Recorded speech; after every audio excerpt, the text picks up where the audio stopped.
लड़का अमीर घर का है तो वो नाइकी के जूते पहनेगा, या अगर कोई लड़का अमीर घर से नहीं है तो वो अफोर्ड नहीं कर पाएगा। तो लोगों के बच्चों के बीच में, और खास करके बच्चों के बीच में, जो बच्चों इतना सेंसिटिव हैं ऐसे मामलों में, तो वो एक बहुत इंटरेस्टिंग रूल था स्कूल का। जब मैं घर से बाहर निकलता था तो मैं कंधे के ऊपर देखता था कि लोग मुझे देख तो नहीं रहे हैं, और ऑफ कोर्स कभी कभार लोग देख रहे होंगे, लेकिन ये एक एक्टर की खुद की न्यूरोसिस कहा जा सकता है। इसे सब खुशी की चीज़ है।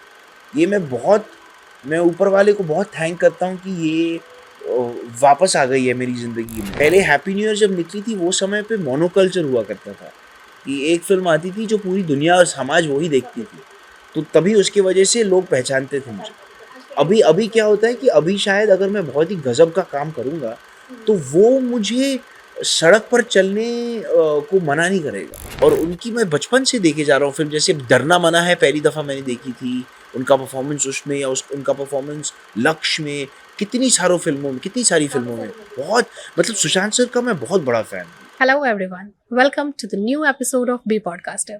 Today we have Mr. Vivan Shah with us. Today we are going to talk about his life, his journey and his new upcoming movie. So let's get started.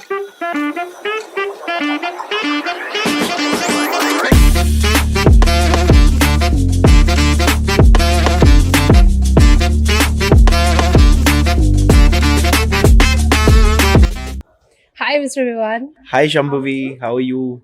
I'm glad that you came to our podcast. Thank you for having me. So how is your shoot going on? Arey, lovely. It's going so wonderful. This has been one of the most special experiences of my life. This has been one of the happiest shoots and one of the most wonderful, beautiful teams that I've ever worked with. The group of people that I've been working with is one of the most amazing bunch of people that I've ever worked with. From the cast to the crew to the team to everybody, पूरा जो एक family सी बन चुकी है इस film में। जो U shape की गली है वो एक घर जैसा बन गया है हमारे लिए। सच्ची में ऐसा लगता है कि सबसे पहले मैं बता दूं कि मैं ये काउबॉय हैट क्यों पहन रहा हूँ, क्योंकि इसका वजह ये है कि क्योंकि मेरा जो किरदार का जो हेयर कट है बहुत ही दिलचस्प किस्म का हेयर कट है, और वो हम अभी रिवील नहीं करना चाहते हैं क्योंकि इस रूप में शायद लोगों ने मुझे कभी देखा नहीं होगा। एक बहुत बड़ा बदलाव आया है मेरे पूरे लुक में, खास करके जो बाल की जो हेयर कट जो है वो बहुत इंटरेस्टिंग किस्म की हेयर कट है। तो इसकी वजह से मैं काउबॉय हैट पहन रहा हूँ क्योंकि उसे रिवील हम नहीं करना चाहते थे। वो जब समय आएगा डेफिनेटली तब लोग देखेंगे, जब मूवी आएगी तब देखने देंगे। उसके पहले भी जब लुक्स रिवील करेंगे, ट्रेलर रिलीज होगी तो डेफिनेटली वो दिख जाएगी। तो अभी जैसे आप शूट कर रहे हैं तो इस मूवी में क्या अलग हमें देखने को मिलने वाला है? ये मूवी बहुत बहुत ही महत्वपूर्ण फिल्म है, केवल मेरे लिए नहीं बल्कि मेरे हिसाब से समाज के लिए, क्योंकि जो विषय है फिल्म का वो बहुत ज़रूरी है आज की तारीख में। मतलब हमेशा से, हर ज़माने में, लेकिन खास करके आज के ज़माने में बहुत ही इसका महत्व कुछ अलग किस्म का है, क्योंकि जो फिल्म का मुद्दा, जो विषय है वो है कम्युनल हार्म। और फिल्म उस सब्जेक्ट को लेके डील करती है, और आई थिंक उसके आगे अगर कुछ बताया जाए तो शायद फिल्म में स्पॉइल कर दूंगा। नहीं थोड़ी, क्योंकि जो स्टोरी है बहुत दिलचस्प और अनोखी और अद्भुत कहानी है। मैं वो स्पॉइल नहीं करना चाहूँगा और ज़्यादा रिवील भी नहीं करना चाहूँगा, क्योंकि पता नहीं कि जब आप अविनाश सर से भी बात करेंगे तो आप उनको भी पूछिएगा, पता नहीं कितना बात करना चाहिए लेकिन फिल्म के बारे में, कितना अभी इसको थोड़ा कम रिवील करते हैं तो ज़्यादा बेटर है। लेकिन यही बता सकते हैं कि बहुत ही खूबसूरत फिल्म है। It is probably the best script that I have ever read, without exaggeration. It is easily the best script I have ever read. ये स्क्रिप्ट मतलब साहित्य की तरह है। बहुत कम होता है कि आप स्क्रिप्ट साहित्य के दौर से पढ़ते हो, एक उपन्यास की तरह है, एक नॉवल की तरह है। इतनी खूबसूरती और इतनी नाजुकता से लिखी गई है ये फिल्म। पुनर्वासु जो हमारे राइटर हैं, कमाल के राइटर हैं, और उनके पिताजी और उनके दादा बहुत बड़े साहित्यकार थे। और ये जो कहानी है उनके शॉर्ट स्टोरीज और उनके शॉर्ट स्टोरीज की बनाई हुई एक प्ले, जो मेरे ख्याल से पुनर्भाई ने बनाई थी एक प्ले, उसका अडेप्टेशन है और एक्सपेंशन है।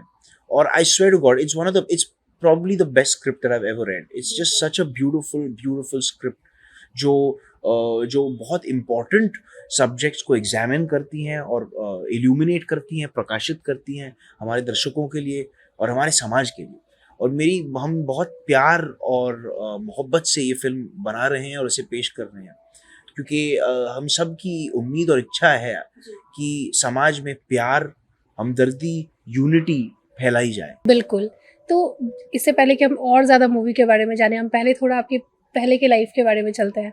जी लाइक आपकी जो जर्नी रही है पहले जी की, जब आपने स्टार्ट किया मूवी में एक्ट करना, लाइक 2010 सिंस जी। You started, right? तो उस टाइम से पहले की लाइफ क्या थी और अब उसके बाद की लाइफ कैसी थी? आपकी चाइल्डहुड कैसी रही है? चाइल्डहुड बहुत बढ़िया रही। चाइल्डहुड में सबसे ज़्यादा खुशी के मेमोरीज चाइल्डहुड से ही जुड़े हैं। उसके बाद मैं बोर्डिंग स्कूल में चला गया और बोर्डिंग स्कूल के बाद मैंने 1 साल कॉलेज किया दिल्ली में, स्टीफन्स में, लेकिन मैं अच्छा कोर्स नहीं कर रहा था। मैं बीए प्रोग्राम वाला कोर्स मुझे मिला, मुझे हिस्ट्री ऑनर्स 1 मार्क से मिस हो गया। ओके, तो so you are more interested into history? I very much history and English literature, मुझे आइदर ऑफ द सब्जेक्ट को पढ़ना था, स्पेशलाइज करना था उनमें। लेकिन जब मुझे बीए प्रोग्राम 1 साल के बाद मुझे इतना मज़ा नहीं आ रहा था उस कोर्स पढ़ने में, और ये भी थी कि मुझे 6 साल बोर्डिंग स्कूल में रहने के बाद घर जाने की बड़ी इच्छा थी, घर पे रहने की, क्योंकि बहुत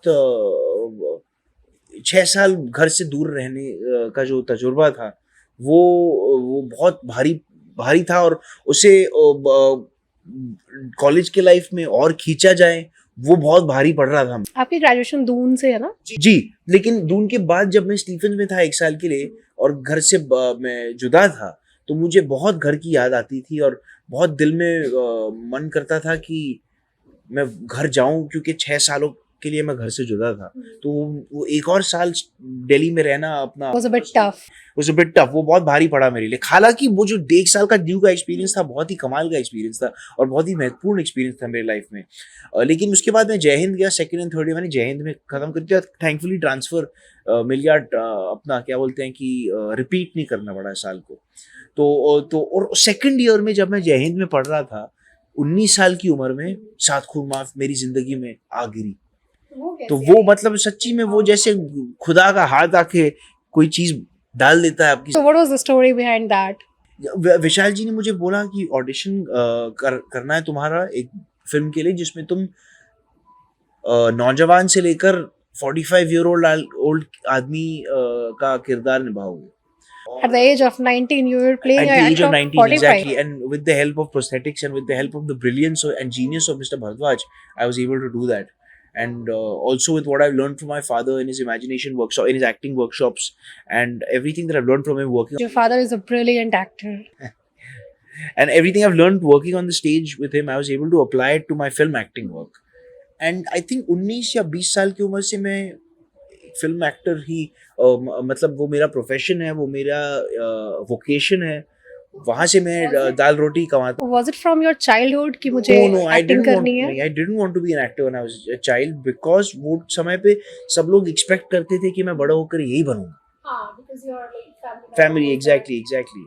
तो मैं एक्चुअली काफ़ी एकेडमिक किस्म का लड़का था उस टाइम पे। मैं बहुत स्टडीज़ में काफ़ी दिलचस्पी थी और मैं एक एकेडमिक लाइन शायद परस्यू करना चाहता था, या शायद हिस्टोरियन बनना चाहता था, या तो उपन्यास। तो मैं कॉमिक बुक आर्टिस्ट बचपन में था, लेकिन वो कभी स्किल डेवलप नहीं हुआ। लेकिन ज़रूर या तो मैं एक नॉवलिस्ट बनना चाहता था या एक हिस्टोरियन बनना चाहता था। तो नॉवेलिस्ट तो अगर मैं कहूँ तो अभी आप ऑलरेडी बन चुके, 3 जी। बुक्स तो आपने लिख रखी है। जी, तो उस बुक्स मतलब वो बुक्स आपने लिखनी कैसे शुरू करी? थॉट कैसे आया कि चलो बुक लिखते हैं?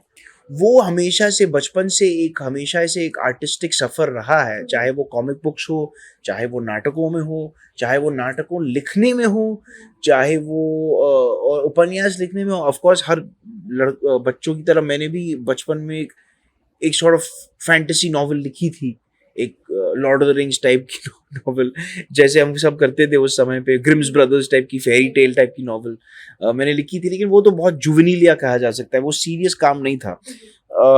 जो सीरियस काम, आई थिंक जो सीरियस आर्टिस्टिक आउटपुट था बचपन में, वो था कॉमिक बुक्स में और नाटकों में, और खास करके नाटकों और कॉमिक बुक्स दोनों में।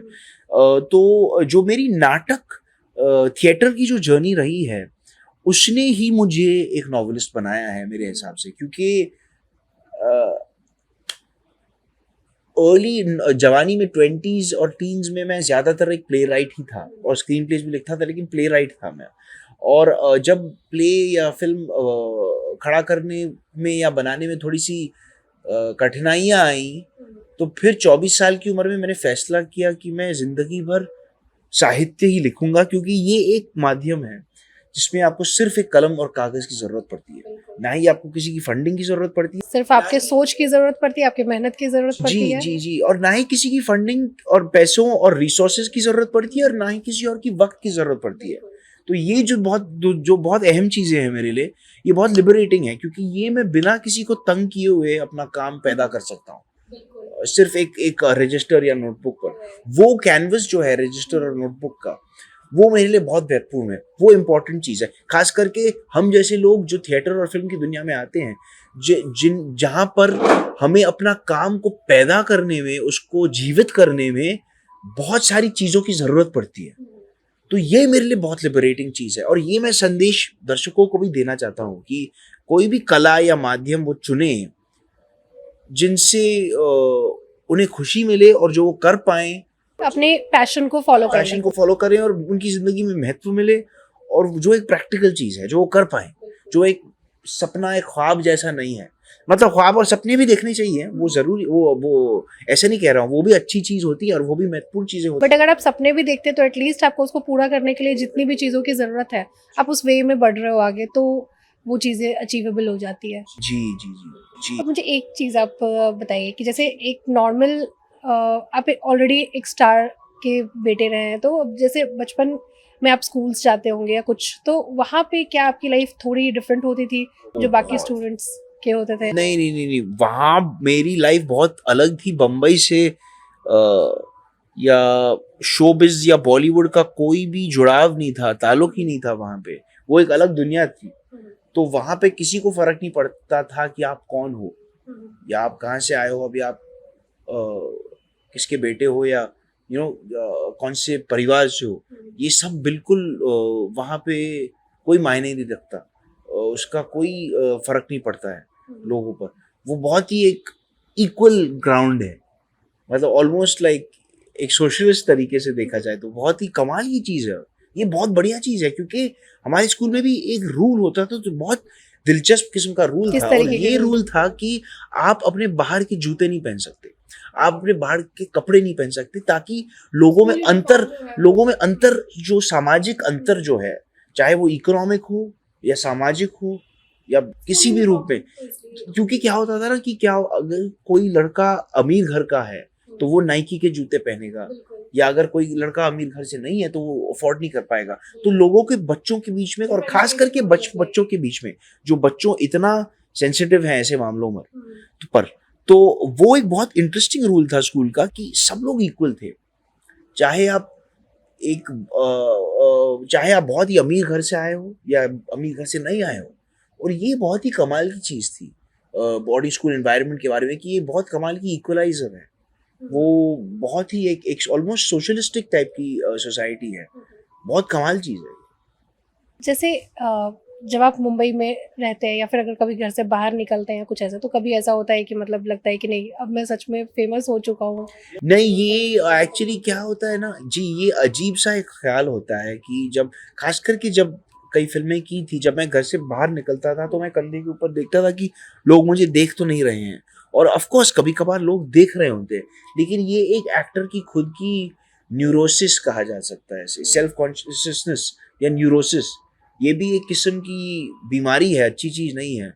वो हमें ज़रूर उसे क्योर करना चाहिए, क्योंकि एक इंसान चाहे वो एक्टर हो, फेमस हो या ना हो, उससे सेल्फ कॉन्शियस नहीं होना चाहिए, उसे फ्री होना चाहिए, उसे बिंदास होना तो क्या चाहिए। यहाँ आप फ्रीली घूम पाते हैं? जी जी जी। और ये भी बढ़िया चीज़ हुई है कि इतने सारे साल बीत गए हैं हैप्पी न्यू ईयर को निकले हुए, तो थोड़ी बहुत अनोनिमिटी मुझे वापस मिल गई है थैंकफुली। तो क्योंकि पहले के हैप्पी न्यू ईयर की वजह से लोग पहचान, how did that happy new year happen? That happened through an audition process. And वो भी कमाल की बात है कि आजकल मैं सड़क पर चल पाता हूँ, और ये मेरे लिए बहुत खुशी की चीज़ है। ये मैं ऊपर वाले को बहुत थैंक करता हूँ कि ये वापस आ गई है मेरी जिंदगी में। बट ये बहुत ज्यादा दिन तो रहेगी नहीं, फिर से वापस आपको उसमें नहीं, जाना जो भी आज, लेकिन आज दुनिया बहुत अलग हो गई है। आज बहुत अलग अलग टाइप के इकोसिस्टम्स हो गए हैं एंटरटेनमेंट फील्ड में। तो ऐसा नहीं हो गया है कि अगर आप किसी फील्ड में मशहूर हो गए, तो अगर आप सड़क पे निकलोगे तो लोग आपको पहचानेंगे, क्योंकि सब लोग की जो इकोसिस्टम है वो अलग है आजकल। पहले हैप्पी न्यू ईयर जब निकली थी वो समय पे मोनोकल्चर हुआ करता था कि एक फिल्म आती थी जो पूरी दुनिया और समाज वही देखती थी, तो तभी उसकी वजह से लोग पहचानते थे मुझे। अभी अभी क्या होता है कि अभी शायद अगर मैं बहुत ही गजब का काम करूंगा तो वो मुझे सड़क पर चलने को मना नहीं करेगा, मैं सड़क पर चल पाऊंगा, क्योंकि जो फिल्म मैंने बनाई है, जो बहुत मैं गर्व मानता हूँ उस फिल्म पर, वो आम आदमियों ने शायद देखी नहीं होगी, क्योंकि वो अलग इकोसिस्टम में फिल्म है। बिल्कुल। अभी आपकी एक नेटफ्लिक्स पे एक सीरीज आई थी। कौन सी? नहीं, नेटफ्लिक्स पे तो एक ही आई, सूटेबल बॉय करके। हाँ, तो उसके बारे में बताइए। वो भी कमाल का एक्सपीरियंस था, वो भी बहुत ही बढ़िया एक्सपीरियंस था। लेकिन जो वापस मैं कहना चाहता था कि एक्टर के लिए अनोनिमिटी बहुत जरूरी एक एक टूल है, एक चीज है, एक रिसोर्स है उसकी जिंदगी में, जो कभी खोना नहीं चाहिए, क्योंकि आपको समाज के साथ मिलजुल कर सड़क पे चलना चाहिए, ये मेरा मानना है। तभी आपको अपने कला को नरिश करने के लिए चीजें मिलेंगी। तो लेकिन ये सब का अलग अलग होता है। ऑफ कोर्स जो बहुत मांझे हुए जो दिग्गज कलाकार हैं वो तो नहीं चल पाएंगे सड़क पे, लेकिन उन्हें जिंदगी जो जी चुके हैं ना, जिंदगी, मैं जवान हूँ, मैं जी रहा हूँ अभी, अगर सडनली अगर मुझे सड़क पर न चलने मैं न चल पाऊँ सड़क पर, तो ये मेरे लिए बहुत हानिकारक होगा, क्योंकि क्योंकि बहुत ज्यादा सफोकेटिंग हो जाएगा कि आप निकल नहीं पा रहे जो हो। जिंदगी नहीं, उसकी बात नहीं है, ये मेरे कला के लिए हानिकारक होगा, क्योंकि जो जो जिंदगी की जो चीजें हैं जिन्हें मैं खोजता हूँ और जिनसे मैं सीखता हूँ और जिन्हें मैं अपनाता और हूँ, आपके लिटरेचर के लिए भी फिर ये चीज़ है, क्योंकि हर कहीं ना कहीं चीज एक जो थॉट जो तो जो वहीं से आती है। नरिश करती हैं अपनी कला को, जो चीजें, वो उसके लिए आपको सड़क पर उतरना पड़ेगा, उसके लिए आपको आम आदमियों के साथ जीना पड़ेगा, उसके लिए आपको वो एसी गाड़ी की दुनिया में बंद नहीं रहनी चाहिए। जो जो कई लोग सफलता और मशहूर होने के बाद वो हो जाता है उनके साथ, कि वो नहीं, वो मजबूरी हो जाती है कि वो नहीं उतर पाते हैं गाड़ी से, क्योंकि लोग उनको परेशान करते हैं। वही बोल रहा हूँ कि मैं बहुत शुक्रगुजार हूँ कि मेरी जिंदगी में वो स्थिति थी एक समय पर जब हैप्पी न्यू ईयर हुई बनी थी, लेकिन अभी नहीं है, अभी कम हो गई है, अभी मैं उतर पाता हूँ सड़क पर, अभी मैं चल पाता हूँ, और मुझे इस बात की बहुत खुशी होती है। तो कभी बाहर वैसे मतलब नॉर्मली आप क्या करने जाते हैं, चाय वगैरह के लिए कभी जी नहीं? हाँ, चाय वगैरह, कॉफी तो वगैरह, यूर टी खाना लवर पीना, और कॉफी लवर? बोथ बोथ जी। ग्रेट। तो यहाँ पे कहाँ कहाँ ट्राई किया आपने? यहाँ पे मैंने, अरे कमाल की इतनी सारी गजब की जगहें हैं, जैसे एक तो अरविंद सर हमें बता रहे थे कि जगह है जहाँ पे 16-17 किस्म की गोलगप्पे मिलते हैं वहाँ पे, तो वो अभी तक ट्राई करने का मौका नहीं मिला, लेकिन परंपरा चाट उस दिन ले गए थे। फिर इदरीस की बिरयानी कल बॉबी भाई जो हमारे एक्टर हैं, को एक्टर, वो लाए थे। लेकिन खाना लखनऊ तो कमाल का, बहुत ही खूबसूरत, बेहद खूबसूरत शहर।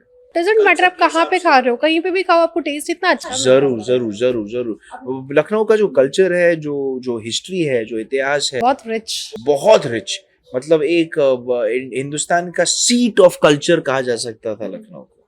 लखनऊ हमारे लिए एक कैपिटल था, कल्चरल कैपिटल। वाजिद अली शाह के जमाने में लखनऊ सबसे बड़ा मेट्रोपॉलिटन शहर कहा जा सकता था उस समय पर। इनफैक्ट अभी भी मतलब जैसे लखनऊ के कुछ पार्ट में अगर आप जाइए तो लगेगा कि बिल्कुल ही डेवलप्ड नहीं है, but when it you go to the centre of Lucknow और समवेयर, तो it looks like so beautiful. तो वो ग्रैंडियर, जो ज्यादा- आर्किटेक्चर है, बिल्कुल, वो बहुत ज्यादा बहुत अच्छा ही है वो। खूबसूरत है। तो जब आपने मूवीज करी, जब आपकी बुक्स आए, तो ऑब्वियसली कहीं ना कहीं आपको काफी सारे कॉम्प्लीमेंट्स मिले होंगे, तो सबसे बेस्ट कॉम्प्लीमेंट किनके तरफ से मिला और मेरे क्या पिताजी और मेरी माँ से मिला था, जब उनने कोर्ट देखा और जब उनको कोर्ट बहुत पसंद आया।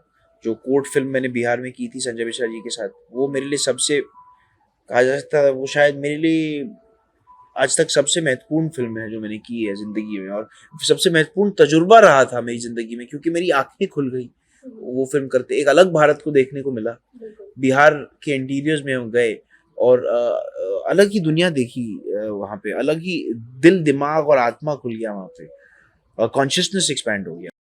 तो जो अगर देखा जाए तो बिहार की जो इमेज लेके चल रहा है, मतलब जो हर जगह पर इमेज है उसकी, और जब आप वहाँ पे गए तो बहुत बहुत फर्क था। खास करके लोग मुझे पूछते रहते थे कि आपने क्राइम वगैरह कुछ देखा वहाँ पे। हमने तो बिल्कुल भी एक्सपीरियंस नहीं किया वहाँ पे। जिस इलाके में हम थे वहाँ पे ऐसा कोई दिक्कत, ऐसी कोई दिक्कत या समस्याएं नहीं थी। वो बहुत छोटा शहर था बिहार शरीफ करके, जो पटना से करीब 2-2.5 घंटे का सफर है वहां से। और बहुत ही मेरे जिंदगी में बहुत गंभीर एक्सपीरियंस रहा वो फिल्म बनाते समय। और जब मेरे पेरेंट्स को फिल्म अच्छी लगी तो ये मेरे लिए बहुत बड़ी बात थी। जब मेरे पिताजी को मेरी अभी जो उपन्यास है वो अच्छी लगी तो वो मेरे लिए बहुत बड़ी बात थी। तो सबसे बड़ी रिवॉर्ड वही होती है जब आपके पेरेंट्स, बिल्कुल, जब पेरेंट्स आपको अप्रिशिएट करते हैं, और गर्व इनफैक्ट होता है आपकी जब मॉम, उनको कि उनके बेटे ने कुछ अच्छा काम किया है। बिल्कुल, क्योंकि आपके आपके लाइक फादर एंड मदर दोनों, आपकी जो मॉम है बहुत फाइन एक्ट्रेस है। लाइक अभी उनकी रिसेंटली एक वेब सीरीज मैंने देखी, हैप्पी फैमिली, हाँ गजब की है। It's made by the same people who made सारा भाई। या और एक्चुअली लाइक उस पूरे वेब सीरीज को देखने के बाद जब मैं लास्ट एपिसोड पे थी, आई वाज लाइक ये खत्म क्यों हो रहा है? How sweet, lovely, it's an amazing show, amazing. The way she speaks, everything, and the kind of comedy into the whole, web series was just amazing. तो like, और फिर जैसे आपके पिताजी की भी है काफ़ी सारी मूवीज ऐसी, और लाइक उनकी तो जैसे आती है ना मूवीज, तो ऐसा लगता है कि जब अगर है तो अगर बस सर का नेम काफ़ी होता है कि अगर है तो काफ़ी होगा वो मूवी। दैट्स वाई कहीं ना कहीं मुझे लगता है कि फिर जो आपसे भी जो एक्सपेक्टेशन हमारी है या फिर जो पूरे ऑडियंस की है, वो कहीं ना कहीं बहुत ज़्यादा हाई हो जाती है, जो कहीं ना अपने पिछली मूवीज में आपने दिखाया भी कि हाँ, you are up to the mark at least. जी एक्चुअली ये सवाल मुझे बहुत पूछा जाता है कि ये एक्सपेक्टेशंस बहुत ज्यादा प्रेशर होता है, लेकिन मैं इसे पॉजिटिव वे में लेता हूँ, क्योंकि ये जो प्रेशर है मैं वो मुझे मोटिवेट करता है और मेहनत करने के लिए और कामयाब करने होने के लिए और अपने माता पिता का नाम रोशन करने के लिए, अपने परिवार का नाम रोशन करने के लिए। तो ये एक पॉजिटिव प्रेशर है जो मुझे पुश करता है और मेहनत करने के लिए और दिल लगाने के लिए। तो अभी आपकी जो मूवीज होती हैं तो उनके सिलेक्शन सिलेक्शंस नहीं, में या फिर देखिए चीज़ों फिल्म एक्टर को सिलेक्ट करती है, और हमेशा ऐसा नहीं होता है कि एक्टर में आप सेलेक्ट करते हो लिटरली, क्योंकि जो कास्ट है, जिस तरीके की मूवी है उसमें। जी बिल्कुल। और मैं बहुत खुशकिस्मत हूँ कि मुझे बहुत कमाल की फिल्में करने का मौका मिला है। जैसे अभी जो फिल्म कर रहा हूँ, इतनी खूबसूरत फिल्म है कि मैं बता ही नहीं सकता हूँ। मेरा बचपन से हमेशा से सपना रहा है जावेद जाफरी सर के साथ काम करने का। मैं इतना बड़ा जी, फैन हूँ मैं उनका, yesterday मैं I आपको met बता ही him. नहीं सकता। I can't tell you how much his work means to me. And Avinash sir का मैं कितना बड़ा फैन हूँ। जब मैंने अनारकली और आरा देखी थी तो वो टाइम पे हम कोर्ट के लिए प्रिपेयर कर रहे थे, और कई लोगों ने मुझे बताया, मेरी मम्मी ने मुझे बताया कि अनारकली और Aarah is a fantastic film and you must watch it to learn the Bihari accent. और एक और हमारे दोस्त हैं, उनने हमें बताया था कि जो एक्चुअली वो भी बिहार के हैं, वो हमें बता रहे थे कि the most authentic portrayal of Bihari culture he ever seen is in a film is Anarkali और आरा। तो दैट्स अविनाश सर का मैं इतना बड़ा फैन हूँ as an artist and as a human being.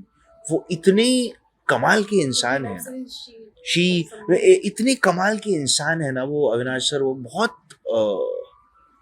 मतलब इतने इतने अच्छे दिल के इंसान है, मैं बता ही नहीं सकता। अविनाश सर एक जेम ऑफ अ पर्सन है। वो बहुत ही स्वीट, सेंसिटिव, कंपैशनेट, अंडरस्टैंडिंग और एम्पैथेटिक पर्सन है, और बहुत आर्टिकुलेट भी है। वो हर चीज को बहुत ही गहराई से और बारीकी से और नाजुकता से समझाते हैं। जब हम वो काम कर रहे होते हैं, चाहे वो जब हम पूरी कास्ट के साथ स्क्रिप्ट रीडिंग कर रहे हो और वो जब कहानी का बयान देते हैं या कोई सिचुएशन का बयान देते हैं या कोई एक्टर को नोट देते हैं शॉट के बाद या शॉट के पहले कि कैसे किया जाए, वो कमाल के डायरेक्टर हैं, बॉर्न डायरेक्टर जिसे कहते हैं, क्योंकि वो ऑल्सो एक कवि हैं और वो बहुत इतने बढ़िया लेखक भी हैं। तो ये मतलब कहा जाता था कि फिल्म मेकर और कवि का बहुत हमेशा से जुड़ाव रहा है, एक ही जैसे हैं बेसिकली। और अविनाश सर सच्ची में एक फिल्म मेकिंग में वो एक पोएट हैं। बिल्कुल।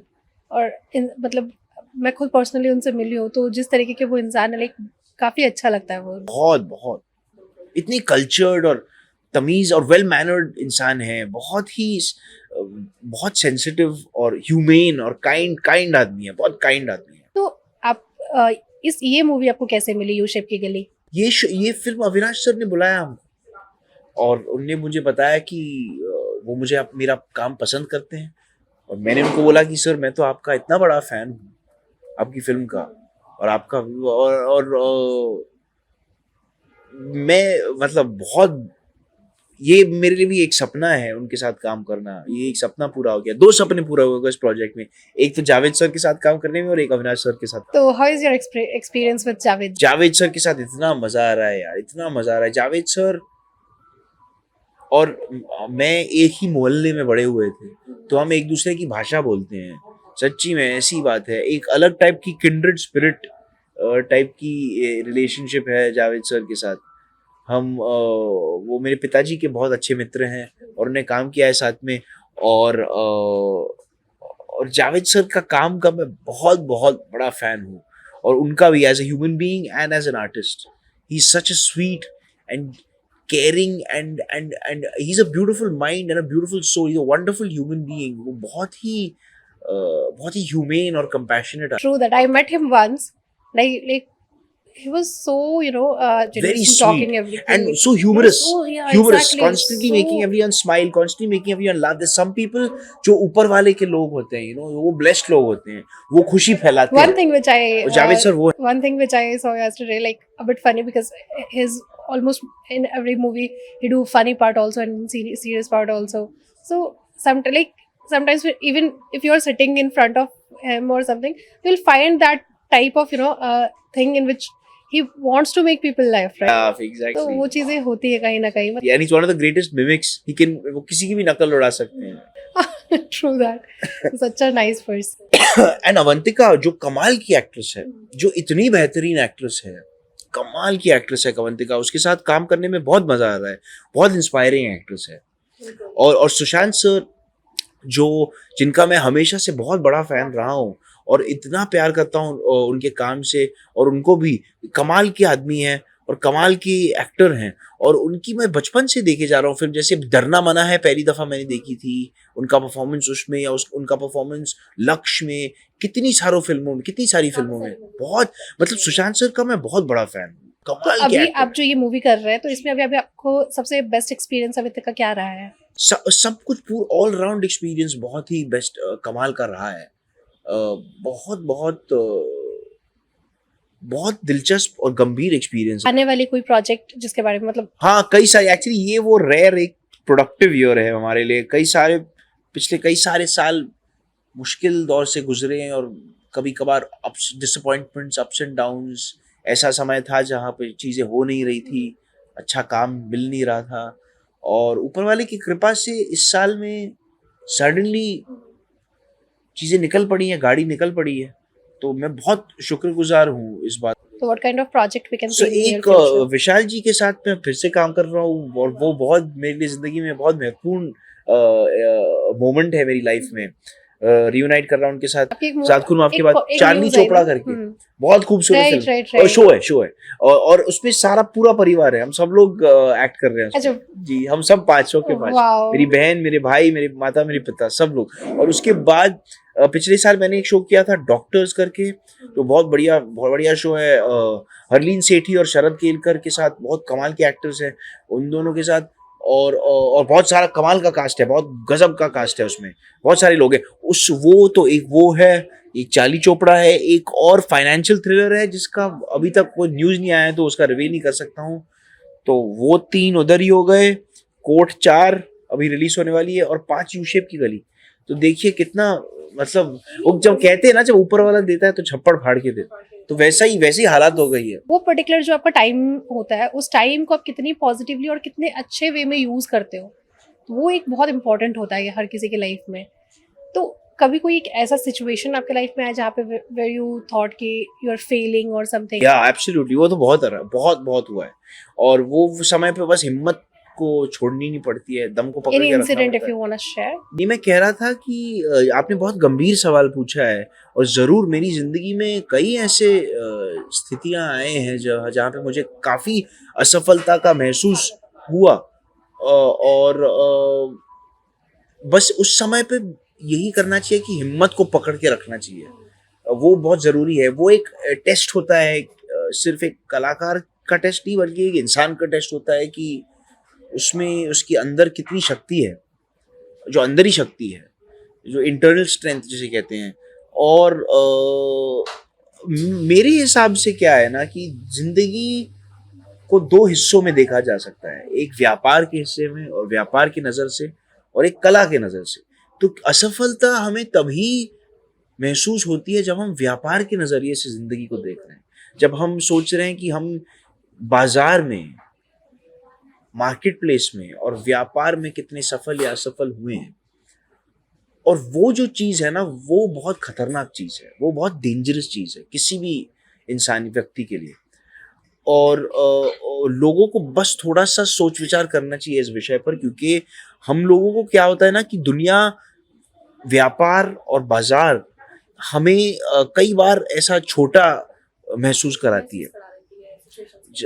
हमें ऐसे फील कराती है कि हम छोटे हैं, या हम में कोई महत्व नहीं है, या हम असफल हैं। लेकिन ऐसे ऐसी स्थितियों में आपको याद रखना चाहिए कि आप एक व्यापारी नहीं हो, आप एक कलाकार हो। और जो कलाकार की जो ज़िंदगी होती है वो बहुत ही, उसमें रौनक हमेशा रहेगी, क्योंकि चाहे पैसे बन रहे हो या ना बन रहे हो, व्यापार में सफलता हो या ना हो, कामयाबी या सफल जो भी है या नहीं हो, घर जब आप जाओगे ना तो आपका दिल और दिमाग और आपका सोल, आत्मा, वो ऑक्यूपाइड रहेगा, आपके वो तो घर प्री में ऑक्यूपाइड सारे रहेगा। क्योंकि आप जब घर जाओगे आपके पास कुछ होगा करने के लिए, चाहे वो पेंटिंग हो, चाहे वो म्यूजिक बनाना हो, चाहे वो उपन्यास लिखना हो, चाहे वो एक्टिंग का मोनोलॉग करना हो, चाहे कुछ भी प्ले लिखना हो। तो अगर आप कला को पकड़ के रखोगे तो वो मुश्किल दौर में आपको बहुत मदद करेगा, और बहुत आपको व्यापार की जो दुनिया से बचाएगा। बिल्कुल। तो आपके तो घर में सारे कलाकार हैं, राइट? तो मतलब जब घर जाते हैं आप लोग, तो क्या वहाँ पे भी इन तरीके की बातें होती है, जरूर मतलब फिल्म्स जरूर, इन सब से रिलेटेड होती उनने मुझे इतनी शक्ति दी है। जब भी मुझे दुख हो रहा था या असफलता का महसूस हो रहा था, मेरे पेरेंट्स और मेरे परिवार ने ही मुझे उठाया है उससे, उस स्थिति से। उनने जो इमोशनल सपोर्ट, जो प्यार दिया है, जो हमदर्दी दी है, जो समझ दी है, जो सोच विचार, जो जो बातें कही हैं, जो सलाह दी हैं ऐसे समय समय पर, वो मेरे लिए बहुत बहुत गंभीर और महत्वपूर्ण, वो मतलब कितना इम्पोर्टेंट है मेरी ज़िंदगी में, मैं उसका बयान नहीं दे सकता। है? तो आप लोगों का सबसे फेवरेट लाइक हॉबी क्या है, मतलब आपकी पर्सनली? और जब आप लोग सारी फैमिली एक साथ होते हो, जब हॉलीडेज पे, या फिर कभी ऐसा कोई सिचुएशन हो जहाँ पे सब सारी फैमिली एक साथ है? हम म्यूजिक, अगर गिटार है और मेरा भाई है तो मेरे भाई और मैं गिटार गाने गाते हैं हम सब साथ में, हमारे फेवरेट गाने। या तो अगर मेरे पिताजी कभी कभार उनकी फेवरेट कविताएं हमको सुनाते हैं, चाहे फैज़ अहमद फैज़ की हो, या इस्मत चुगताई की कहानियां हो, या मंटो की कहानियां, हम लोग सब साथ में मिलजुल कर एक दूसरे को सुनाते हैं। जैसे मेरी फेवरेट कविताएं वो मैं सुनाता हूँ उनको, मेरी फेवरेट शॉर्ट स्टोरीज में पढ़ के सुनाता हूँ।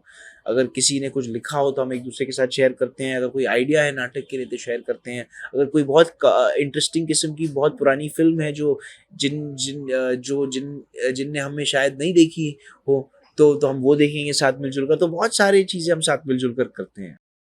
तो आपने अपने माता पिता से क्या क्या मतलब ऐसी चीजें सीखी जो आपको लगता है कि आप मतलब अपनी लाइफ में आपको वो चीज लानी चाहिए? सबसे ज़्यादा, सबसे इम्पोर्टेंट चीज़ है कि जो वैल्यू सिस्टम है जो उनने इंस्टिल की है हमें, वो बहुत मेरे लिए हमेशा के लिए वो मेरी वो ऐसे मेरे पिलर है मेरी ज़िंदगी में। वो जो वैल्यू सिस्टम उनने इंस्टिल की है, अपने हर चीज़ को लेकर, ज़िंदगी को लेकर, समाज को लेकर, और अपने काम और कला को लेकर, जो वैल्यू। घर में आप सारे काम खुद से करते हैं या फिर आपके लिए? नहीं नहीं नहीं, हम सब, वही मैं बोल रहा हूँ, अपनी वैल्यू सिस्टम वैसी नहीं है जैसे कई अमीरों की होती है, कि वो अमीरों की तरह जिंदगी जीते हैं और अमीरों की तरह अपने आप को कंडक्ट करते हैं। हमारी वैल्यू सिस्टम वो नहीं है। ओके, तो आपकी मॉर्निंग रिचुअल्स क्या होती है? मॉर्निंग में पढ़ता हूँ सुबह को, एक्चुअली उठकर मैं पढ़ता बहुत हूँ। मैं मेरे फेवरेट नॉवेल्स जो अगर पढ़ रहा हूँ तो मैं वो टाइम पे पढ़ता हूँ काफ़ी। Do know cooking and all? Cooking, जी, मैं थोड़ा बहुत जानता हूँ, बहुत अच्छा तो नहीं हूँ, बट थोड़ा बहुत जानता हूँ, बेसिक जानता तो हूँ। कभी अपने पेरेंट्स के हाँ लिए कभी जरूर कुछ कुक जरूर, किया? क्वारंटाइन में खास करके वो कोरोना के टाइम पे, जी। तो in during quarantine you people were Yes, I was there. Together only? Okay, so it was must amazing, बहुत बढ़िया था। बट ऑफ कोर्स मुश्किल समय था बहुत, सबके लिए बहुत भयानक समय था। अब सब बहुत बिल्कुल डरे हुए डरे थे। हुए जी थे, जी काफी जी, लोग, जी। काफी लोगों ने बहुत कुछ खोया भी है, ये चीजें तो है। तो एक मतलब ऐसी सलाह जो आप लोगों को देना चाहे, जो एक्टिंग में अपना करियर परस्यू करना चाहे, या फिर जिनको लिटरेचर में इंटरेस्ट है, तो वैसे लोगों के लिए क्या कहना चाहेंगे आप, उनकी क्या? एक तो सबसे पहली अहम चीज तो ये कहना चाहूंगा कि कोई भी किस्म का माध्यम या कला चुनो जो आप कर पाए, जिसमें आपको दूसरों की जरूरत नहीं है और दूसरों की रिसोर्सेज और पैसों की जरूरत नहीं है, तो वो मेरे लिए साहित्य है। तो अगर आपको ऐसा कोई माध्यम मिल जाए तो बहुत आपकी जिंदगी में बहुत खुशी मिलेगी आपको और बहुत महत्व मिलेगा इससे। और दूसरा ये है, जैसे हम बात कर रहे थे कला और व्यापार, और जैसे मैं कह रहा था कि फेलियर और सक्सेस, सफलता असफलता, ये सब चीज़ें सामाजिक कंस्ट्रक्ट्स हैं, सोसाइटल कंस्ट्रक्ट्स हैं ये, और हमें कंडीशन किया जाता है ऐसे सोचने के लिए कि ये फेलियर है, ये सक्सेस है, ये अच्छा है, ये बुरा है, फलाना ढिमकाना। ऐसी टाइप के वैल्यू जजमेंट्स काफ़ी शैलो हैं और हमें अवॉइड करना चाहिए, और खुद को भी ऐसे नज़रिए से नहीं देखना चाहिए, क्योंकि अगर मुश्किल दौर चल रहा है, मुश्किल समय चल रहा है, कठिन समय चल रहा है, कुछ काम नहीं मिल रहा है, पैसे नहीं मिल रहे हैं, वो ये वगैरह चल रहा है, तो उस समय पर कला ही आपको मदद कर सकता है। क्योंकि सिर्फ अगर आप हर दिन न्यूज़पेपर और मोबाइल फ़ोन को व्यापारी नज़रों से देख रहे हो कि मैं इस इकोसिस्टम में कितना सफल हुआ हूँ, तो आपको बुरा ही लगेगा। अगर आप वो न्यूज़पेपर और वो मोबाइल फ़ोन बंद करके, मतलब न्यूज़पेपर पढ़ना चाहिए ताकि आप अप टू डेट रहो ज़िंदगी में क्या चल रहा है, लेकिन जो अब आजकल क्या हो गया है ना कि हम बहुत ज़्यादा महत्व डालते हैं कि ज़िंदगी दुनिया में मतलब क्या क्या क्या कौन सफल हो रहा है या कौन असफल हो रहा है, एक स्पेक्टेटरशिप की तरह, एक स्पोर्ट की तरह देखते हैं कि क्रिकेट मैच चल रहा है, जिंदगी का क्रिकेट मैच, कौन आउट हो रहा है, कौन छक्का मार रहा है। वो सब से हमें थोड़ा सा अपना ध्यान हटाना चाहिए और ध्यान ज़रूरी चीज़ों पे, इम्पोर्टेंट चीज़ों पे रखना चाहिए, और खास करके अपना जो ध्यान है, वो जो एनर्जी है उसे चैनलाइज करना चाहिए प्रोडक्टिव तरीके में और कला बनाने के तरीके में, और चीज़ों को सीखने में, स्टडी करने, तपस्या करने में, स्टडी करने में, और काम क्रिएट करने में। बिल्कुल। Thank you so much mister Vivan, it was amazing talking to you and I am sure audience को भी पसंद आएगी। जाते जाते अगर आप हमें एक डायलॉग अगर अपनी यू शेप की गली मूवी से। अरे नहीं, वो तो मैम स्क्रिप्ट डिस्क्लोज कोर्ट की सुनाते हैं, लेकिन but thank you for having me on the show Shambhu ma'am, and बहुत बढ़िया कॉन्वर्सेशन था, और एक कोर्ट का डायलॉग सुनाता हूँ। एक दिन मैं संजय मिश्रा जी को, जो one of my favourite actors और ह्यूमन बीइंग्स है, कमाल के, और उनने इतना मेरा ख्याल रखा बिहार में, और इतना मतलब एक परिवार के हिस्सा की तरह मुझे माना वहाँ पे, और मैं बता ही नहीं सकता हूँ मैं उनसे कितना प्यार करता हूँ और कितना शुक्रगुजार हूँ संजय मिश्रा जी के लिए। तो उनका हमारा बहुत इंटरेस्टिंग सीन है, वो मेरे पिताजी प्ले कर रहे हैं, तो मैं उनको बोलता हूँ, और हम बहुत हम छोटे जात के किरदार हैं जिन जो बहुत गरीबी महसूस कर रहे हैं। तो मैं जाके संजय जी को पूछता हूँ कि बाबूजी हमको कोट खरीदना है, उसके लिए पैसा चाहिए। तो संजय जी पलट के बोलते हैं कि अरे यार, हमारे खानदान में आज तक नया कपड़ा किसी ने खरीदा नहीं है, तू कोट मांग रहा है, चल निकल यहाँ से। That's wonderful. तो मैं बोलता हूँ कि हम नया कपड़ा कहाँ मांग रहे हैं, हम कोट मांग रहे हैं ना, वही पूरा फुल हमरे लिए। That was amazing. Thank you so much. Thank you, Shabbi ma'am, thank you, take care.